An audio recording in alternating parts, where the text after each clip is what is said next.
Hi. How are you doing? I'm good. How are you? I'm good. What are we going to talk about today? So it looks like we had a rock chalk win this past weekend. Yeah, at Boston College. Yes. It was great to see all the KU fans out there. And the lack thereof of Boston College. Fans, it's pretty embarrassing for them, but it's fine because we won. So. Yep. Yeah. It was a great victory for the Jayhawks. We're excited for this week's football game. Les Miles is really excited for us to all come out. Make sure you bring your friends. It's going to be a great game Saturday afternoon. Here we have a clip of Boston College at the opener. Looks like there's not a lot of people in the stands. What do you think about that? Yeah, it looks like this would be a problem for someone who has epilepsy also. Oh, no. But yeah.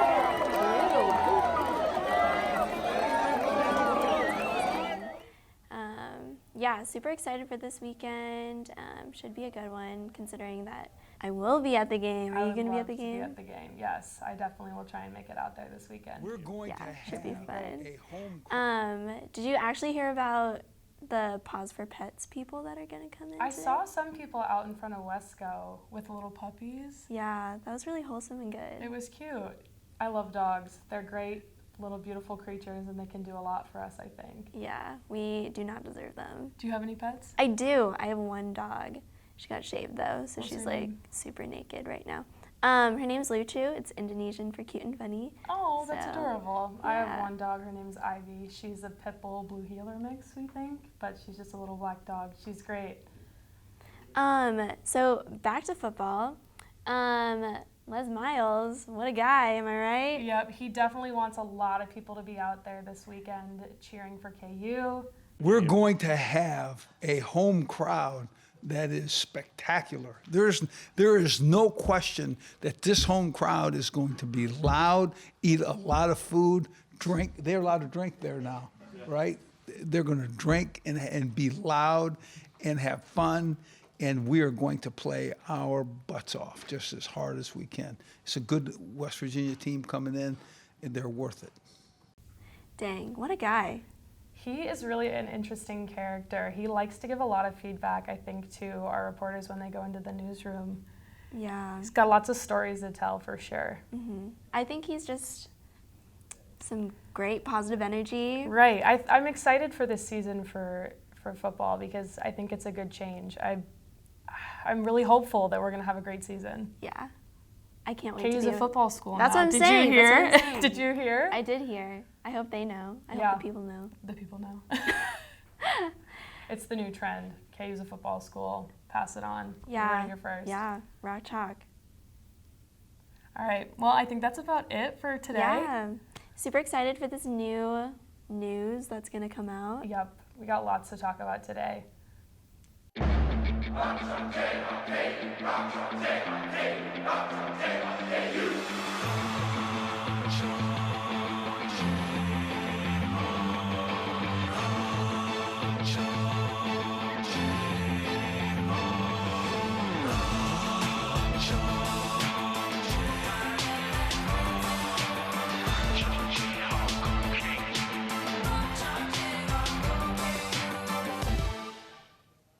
Hi, my name is Cindy Lentz, and today I'm here with Zach Newby from Watkins Health Center. He's going to tell us a little bit more about Paws for Pups. Yes, thanks for having me. I appreciate it. Yeah, thanks for being here. So what is Paws for Pups? So Paws for Pups is a free event for students.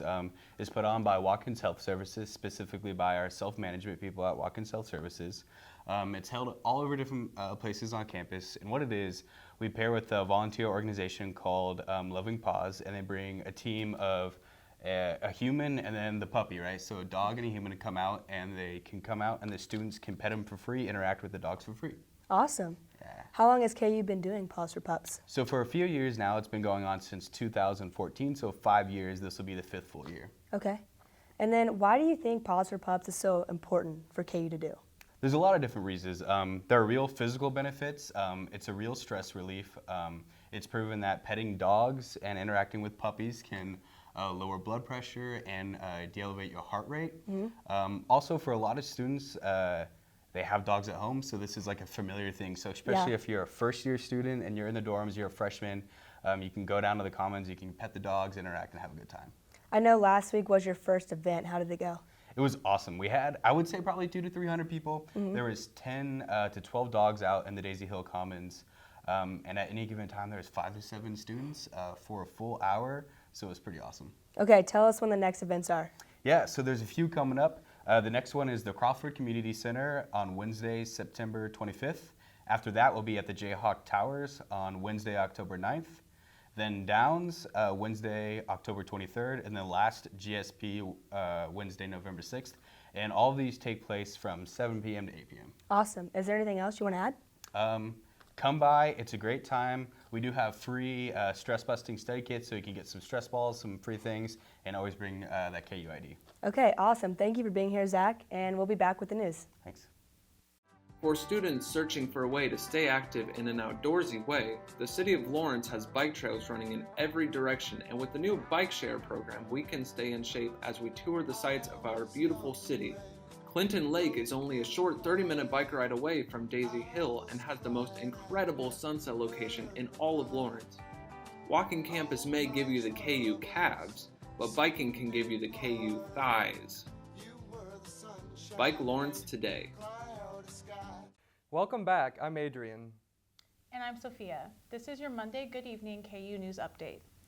Several projectiles struck the world's largest oil processing plant early Saturday morning, taking out nearly half of Saudi Arabia's oil production and 5% of the global daily output. This attack has now sparked conversations about the security of the world's oil supply, with U.S. Secretary of State Mike Pompeo blaming Iran and calling for action. This attack is the latest escalation in the already intense conflict between Iran and Saudi Arabia. New York Governor Andrew Cuomo has banned the sale of flavored e-cigarettes. This comes after a number of people have fallen ill and even died from health complications surrounding flavored e-cigarettes. Last week, a Kansas man became the 6th person to die from a vaping-related illness. The CDC has now tallied 6 deaths and 450 possible cases of severe lung injury as a result of vaping. Actress Felicity Huffman was sentenced to 14 days in prison for her role in the college admissions scandal that broke earlier this year. Huffman paid $15,000 to rig her daughter's ACT scores. She is one of the 12 defendants charged as a result of the scandal, including actress Lori Loughlin, who allegedly paid $500,000 to get her daughters on the USC rowing team. Loughlin is still awaiting a verdict. Wow. Ohio gamer Casey Veneer was sentenced to 15 months in prison for recruiting someone to make a fake emergency call that resulted in the fatal shooting of a Kansas man by police. He was also restricted from playing video games for 2 years. The incident happened in December of 2017 when 28-year-old Andrew Finch of Wichita was killed by police during a confrontation as a result of a fake emergency call. The Kansas Jayhawks football team shocked its critics with the 48-24 road victory over Boston College on Friday. This was their first Power 5 road victory since October 4, 2008 versus Iowa State. KU will open its conference schedule by hosting West Virginia on Saturday. The KU volleyball team opened its renovated Horsch Family Volleyball Arena last Thursday with a victory over Morehead State. The reconstruction came as a result of the routinely sold-out games throughout previous years. The new arena has 965 more seats than last year's arena. Unfortunately, the Jayhawks lost to both Arizona and Syracuse over the weekend. Wow. The KU swim team placed second in the Open Water Championship on Lone Star Lake on Saturday. Senior Jenny Newsbaum, junior Chrissy Blomquist, and sophomores Katie Callahan and Claire Campbell battled it out against 23 other teams and 81 swimmers in total. The Jayhawks finished with 40 points, just 8 points behind Rice University. Well, that will wrap it up for today's news update. Please keep watching and I'll be back with your weather forecast. Where you go to college makes a statement about you. This place will become a part of you, your identity for life.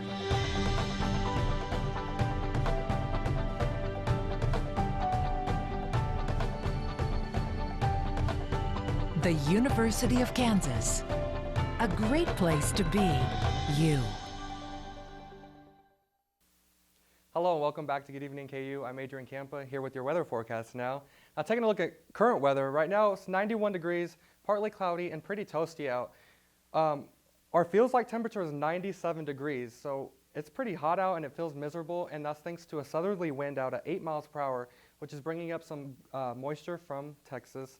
So that's why it feels so nasty out. Now for our evening planner, from 6 to 9 p.m., temperatures will start to cool off a bit to around 79 degrees at 9. So if you have any evening activities planned tonight, it's going to be a pretty nice evening. Now for tonight's forecast, we're expecting a low temperature of 69 degrees. We're going to have a few evening clouds, but then it's going to turn mostly clear, and wind should back off to around 5 to 10 miles per hour, again from the south. Now, I do want to talk about the tropics. Right now, we do have a hurricane in the Atlantic, Hurricane Humberto. It is a Category 1 hurricane with 90-mile-per-hour winds. It's not going to affect the United States, but it is off the southeast coast, so we could have some high surf, just conditions like that, but it's not going to impact the land. Bermuda could be affected by a Category 2 hurricane at that time if it strengthens up a little bit more than it already has. So that's something we'll want to keep an eye on. But we're not done with tropics. As you can see from this map, here's a potential storm that could develop and head towards the U.S. And in the Gulf of Mexico right here, this tropical disturbance is something we're watching. It only has a 10% chance of developing into a tropical system. But even though it's unlikely it's going to develop, this will be making its way through Texas and stalling out for a couple of days. And it's likely going to cause flooding there, but this will be making its way to Kansas and our area, giving us some tropical moisture. So that's something we'll want to keep an eye on. Now, our countdown is officially beginning. I'll step off. We are 7 days away from the official start to fall, 45 days away from Halloween, 73 days away from Thanksgiving, and we are 100 days out from Christmas. So if you are ready for any of these holidays, they're coming up quick. Just stay tuned. Now, taking a look at our extended forecast, over the next several days, it's going to continue to be hot and warm. This weekend, this is when I think that tropical moisture from near Texas will be making its way in. So Friday night, you'll see the temperatures start to decrease into the 80s. And over the weekend, that's when rain chances really pick up with cooler temps, thanks to that tropical moisture making its way in. And it could be here for a couple of days. We'll just have to see how things progress as we get closer to the event. And on Monday, over here, that's the first official start to fall. But that's all we have for you today. Thanks for watching. Good evening, KU. We'll see you next week.